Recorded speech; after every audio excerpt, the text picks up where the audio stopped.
Hi, my name's Jim Fisher. Welcome to the fourth installment of The Third Way. Not left, not right, but the third way. This is a video blog about Austrian economics and libertarianism. Um, and today I wanted to talk to you about the Fed. The Fed being one of the most probably dangerous institutions that's ever been created in the United States. I think there's a misconception that the Fed is a government entity. It is not.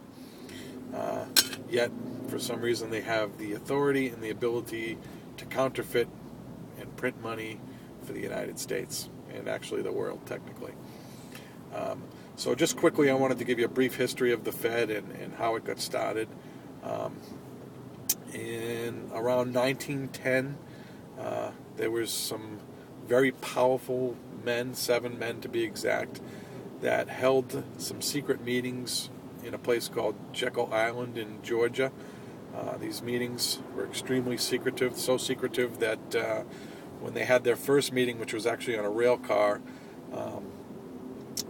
one of them actually brought a shotgun, and not for defense, but to have his cover that he was on his way to go hunting. And the others used code names, and everything I'm saying is true. This is all since this has happened. These 7 men have written books and articles and had interviews, and all this stuff has come out, and it's all there for you to research. So don't take my word for it. Research it yourself. But anyway, so these 7 men, out of the 7, there was only one that actually worked for the government. I'm sorry, there was 2. There was a Senator Aldrich, and then there was a Andrew Andrew, who was Assistant Secretary to the Treasurer. And the other 5 members were all very powerful bankers. 2 of them worked for J.P. Morgan. One of them was the president of the Citibank of New York. The other one was the president of the other largest bank of New York. And the reason they were getting together to have this meeting is because these very powerful bankers, and the actual third banker was the president of the banking dynasty of England and France. So at the time, it was a period of slight deflation, and the country actually was, its citizens, even though it was somewhat it was a deflationary period, meaning it was part of a bust cycle in the Austrian business cycle. It was still it was a time when the people of the United States were relatively capital rich, meaning a lot of people had their own money to invest, and they weren't really relying on the banks as much in New York, and banking was heavily centralized in New York. And that centralized kind of banking power was moving away from New York and was actually moving south and west. And people had their own capital to invest and were relying less on the banking system. So the idea that these men came up with was, their goal was, how do we, keep our power centralized in New York and keep it from decentralizing and spreading across the country, and power from leaving our hands. So they came up with this idea of the Fed, and basically the idea was to be able to artificially lower interest rates past the free market rate, so that they could, encourage people, if they wanted to expand or to be an entrepreneur, they could borrow money from the Fed, and actually from the Fed's banks at a lower interest rate than what the free market set it at. And an interest rate in a free market, just like anything, is a result of supply and demand. The higher the demand, the higher the interest rate. The higher the supply, the lower the interest rate. And, the lower the demand, the lower the interest rate. The higher the supply, the lower the interest rate. So they wanted to artificially lower the interest rate, and they knew they could do that by actually creating money out of thin air, or printing money, or counterfeiting money is really the more accurate term. So that's what they set out to do. It was to artificially lower the interest rate to encourage people to keep borrowing, and they couldn't do that with the current free market because even though the nation was capital rich, they weren't putting their money into the bank. This was, post industrial revolution, and people and the economy was expanding rapidly, and entrepreneurs were using their own capital for their own investment. So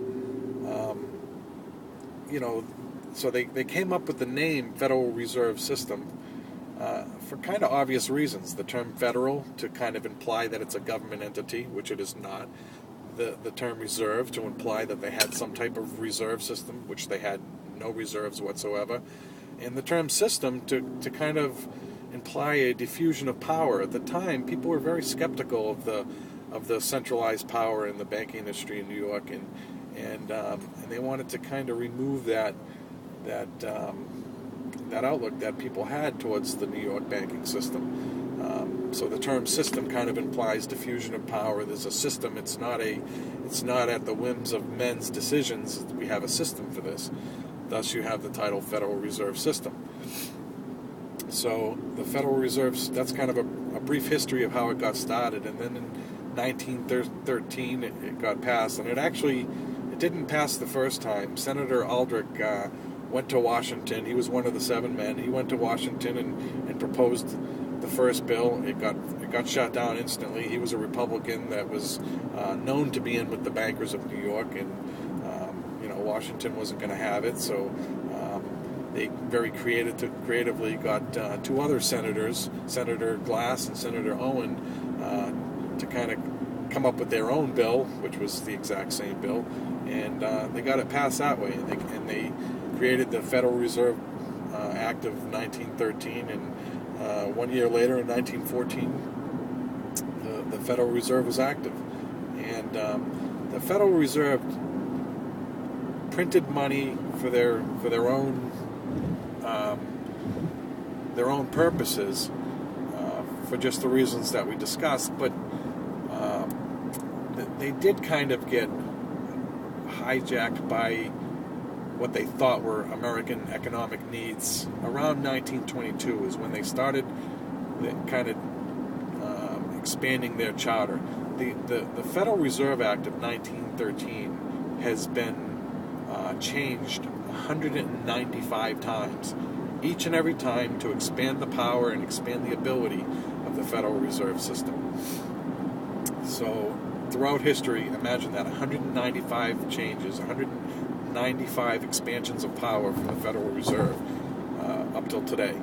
So that's kind of a brief synopsis of it. I want to explain further. We're going to call this we'll call this the Fed Part 1.